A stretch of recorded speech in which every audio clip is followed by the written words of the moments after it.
الرحمن الرحیم. آج جو سبق ہم پڑھنے والے ہیں وہ ہے مد کا بیان. مد کی دو قسمیں ہوتی ہیں.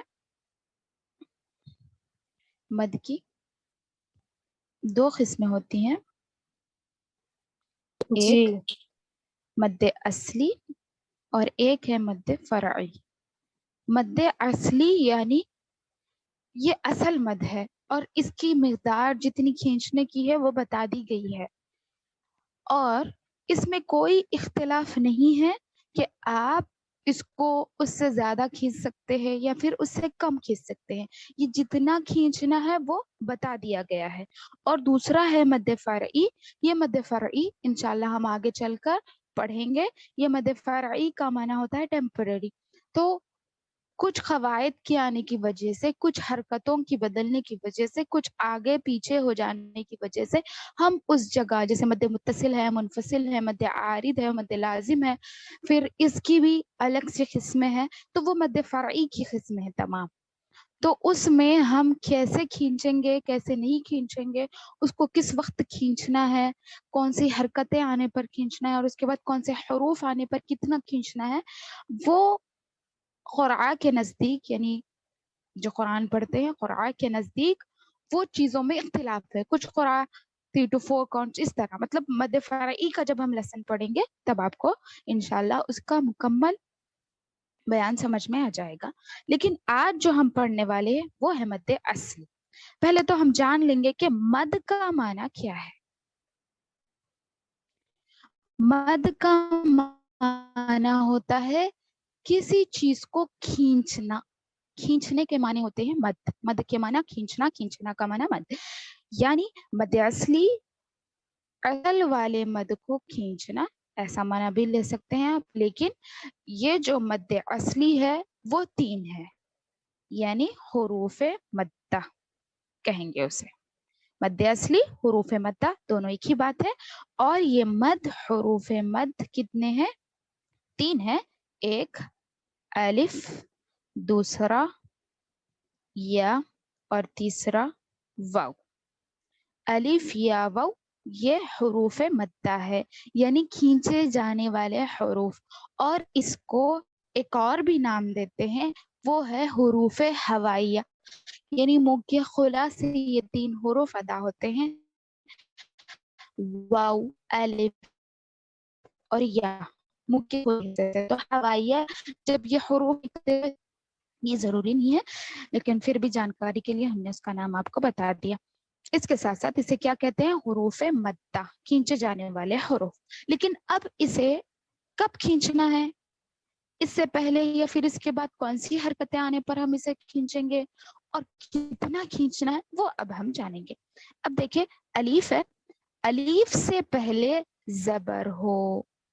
مجھے ایک بات بتائیے، الف کسے کہتے ہیں اور حمزہ کسے کہتے ہیں؟ حمزہ اور الف میں کیا فرق ہے؟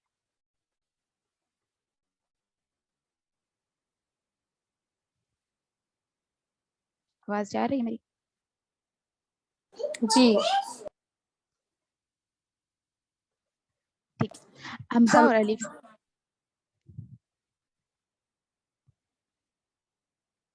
جی جو الف خالی نہ ہو اسے حمزہ کہتے ہیں. اب جو یہاں پر ہے وہ الف ہے یا حمزہ؟ الف ہے. جی. تو الف سے پہلے زبر ہو، یہ الف ہے، یہ یاد رکھیے یہ الف ہے. اگر اس پر زبر، زیر پیش اور جزم کچھ آ گیا تو وہ، اگر اس سے پہلے پھر زبر آ رہا ہے تو اس وقت حروف مدہ قائم نہیں ہوگا، حروف مدہ کا قاعدہ واقع نہیں ہوگا. بلکہ اگر اس سے پہلے صرف زبر ہو، یعنی صرف الف سے پہلے زبر ہو، تو وہ حروف مدہ الف مدہ کہلائے گا. الف سے پہلے زبر یعنی کوئی بھی حرف آ سکتا ہے یہاں پر، با، تا، ثا، جیم، ہا، قا، کچھ بھی حرف آ سکتا ہے. لیکن اس کی حرکت ہمیں دیکھنا ہے کہ الف جہاں بھی آ رہا ہے اس سے پہلے اگر زبر ہے تو وہ حروف مدہ ہے. اس سے 2 کاؤنٹس کریں گے، یعنی 2 حرکت کے برابر کھینچنا ہے. दो हरकत के बराबर खींचने का मतलब ये है कि 2 सेकंड आप खींचेंगे, 2 सेकंड आप खींचेंगे, इससे ज्यादा नहीं खींच सकते, इससे कम नहीं खींच सकते। अगर इससे कम खींचेंगे आप तो वो हरकत बन जाएगा, और इससे ज्यादा अगर आप खींचेंगे तो वो मद्दे फरई में दाखिल हो जाएगा। तो ये मद्दे असली है, इसकी मकदार मुतय्यन है, बता दी गई है कि इतनी ही मकदार में इसको खींचना है, तो आप उतनी ही मकदार में खींचेंगे, ना उससे कम करेंगे ना ही उससे ज्यादा करेंगे। लेकिन मद्दे फरई एक ऐसा है जिसे हम नकली भी कह सकते हैं, तो उसमें हम क्या कर सकते हैं, टेम्पररी, तो उसमें हम क्या कर सकते हैं, अपनी मर्जी के मुताबिक जहाँ खींचना है, जहाँ क़ुरआन के मुताबिक क़ुरआन के अक़वाल जो अलग अलग बताए गए हैं, मुख्तलिफ अक़वाल जो क़ुरआन के बताए गए, उनके अक़वाल के मुताबिक हम जहाँ मर्जी चाहे, मतलब जिस क़ारी का हम अमल करना चाहते हैं उसके उनकी बात पर अमल कर सकते हैं। लेकिन मद्दे असली में किसी का कोई इख्तिलाफ नहीं है, सिर्फ इसको 2 सेकंड्स खींचा जाएगा, यानी 2 हरकतों के बराबर 2 काउंट्स खींचेंगे, यानी हमजा अलिफ ज़बर आ, हमजा अलिफ ज़बर आ, इस तरह। ये हो गया अलिफ मद्दा, इसे क्या कहेंगे हम, अलिफ मद्दा। हुरूफ मद्दा के हुरूफ मद्दा 3 है, अलिफ या वाव, उसमें हम पढ़ चुके हैं अलिफ मद्दा। अलिफ मद्दा कब कायम होगा, कब वाक़े होगा, जब अलिफ से पहले ज़बर हो तो हुरूफ मद्दा होगा, अलिफ मद्दा होगा। अब चलते हैं या की तरफ। तो या में मद्दा कब होगा, या जिस पर जज़म हो, या जिस पर जज़म हो, जज़म यानी सुकून, जज़म सुकून दोनों एक ही है, तो जज़म हो और उससे पहले ज़ेर हो, या जिस पर जज़म हो और उससे पहले ज़ेर हो, उस वक्त या मद्दा होगा।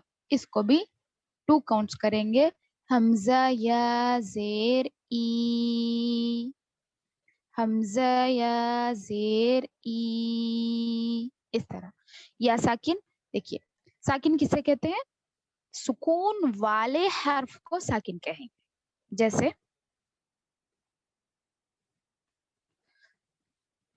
यहाँ पर देखिए, अब बा है, बा पर जज़म है, तो इस जज़म को शायद हमने पहले भी बता दिया है ये, तो ये जो जज़म है इसको क्या कहेंगे, सुकून, और ये पूरे हर्फ को साकिन। तो अब इसको साकिन उसी तरह भी यहाँ इस ये या साकिन पहले इसको आपकी आवाज ब्रेक हो रही है। हमजा या ज़ेर ई, आवाज नहीं आ रही है जी, एक ब्रेक हो रही है। अभी क्लियर है, अल्हम्दुलिल्लाह। जी जी हाँ। तो या साकिन से पहले ज़ेर, जैसे मैंने कहा अभी, बा पर जज़म हो तो उसको बा साकिन कहेंगे, यानी जिस हर्फ पर सुकून हो वो साकिन बन जाता है। उसी तरह यहाँ पर या पर जज़म है, या पर सुकून है, तो ये या साकिन बन गया। तो यहाँ क्या बोलेंगे कायदा कि या साकिन से पहले ज़ेर हो तो या मद्दा होगा, और इसको एक अलिफ के बराबर खींचना है, यानी 2 हरकत, हमजा या ज़ेर ई, बा या ज़ेर बी, 2 सेकंड्स 2 काउंट्स करेंगे। उसके बाद है वाव मद्दा, वाव साकिन से पहले पेश हो। अब यहाँ गौर कीजिए, तीनों में तीनों की हरकतें अलग अलग है, क्योंकि कंफ्यूज नहीं होना, इस वजह से तीनों की हरकतें अलग है। अलिफ से पहले ज़बर, या साकिन से पहले ज़ेर, वाव साकिन से पहले पेश। अलिफ से पहले ज़बर, या साकिन से पहले ज़ेर, वाव साकिन से पहले पेश। ये हो गए 3 हुरूफ मद्दा। तो यहाँ पर हम ये 3 जब क़वाइद कायम होंगे, यानी या साकिन से पहले ज़ेर आपको दिखाई देगा, या फिर वाव साकिन से पहले पेश आपको दिखाई देगा, अलीफ से पहले ज़बर आपको कहीं दिखाई देगा, तो वहां पर आपको 2 काउंट्स करना है, यानी 2 हरकत के बराबर खींचना है, 2 सेकंड्स आप खींचेंगे। ये हो गया मद, मद्दे असली, ये 3 मद हो गए। और इसके साथ साथ एक और चीज है जो बतानी है, वो ये है कि अलीफ मद्दा जो है उसको अरब में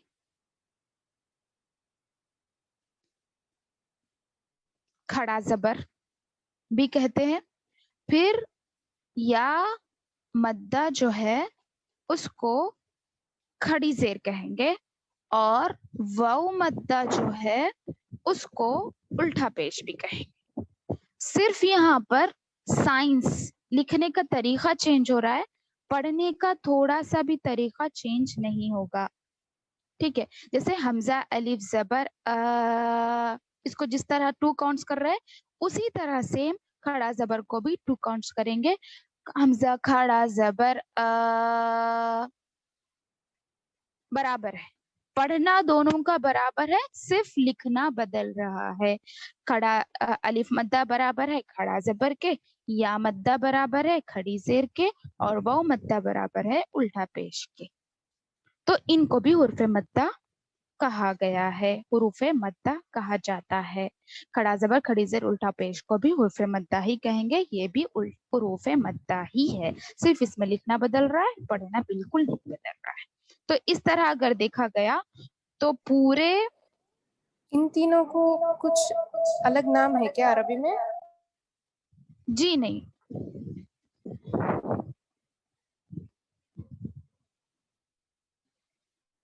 मेरे इल्म में नहीं है, खड़ा जबर खड़ी जेर उल्टा पेश ही कहते हैं। अगर मेरे इल्म में कुछ आ गया इंशाल्लाह मैं कहूंगी। जी हाँ, तो खड़ा जबर खड़ी जेर उल्टा पेश इनको भी हुरूफ मद्दा कहेंगे, और इनको भी बराबर उसी तरह पढ़ेंगे।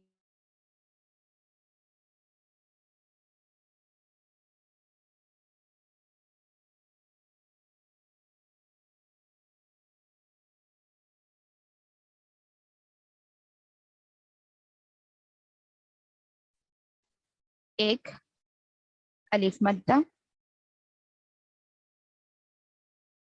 दूसरा ये मद्दा, तीसरा वाव मद्दा, चौथा खड़ा जबर, पांचवा खड़ी जेर, और छठा उल्टा पेश। ठीक है, ये हो गया मद। इसको हम अलग ना करें तो ये 3 ही रहेंगे, अगर हम अलग अलग करेंगे तो ये पूरे 6 सबक हो गए। यहाँ तक तो अल्हम्दुलिल्लाह समझ आ गया होगा। अब आगे चलते हैं जी इसको पढ़ने की तरफ। कैसे हम इसको पढ़ेंगे? हरकत जैसे जहां पर हरकत होगा वहां सिर्फ एक ही पढ़ेंगे, ये पढ़ते को भी कंफ्यूज नहीं होंगे। जहाँ हरकत है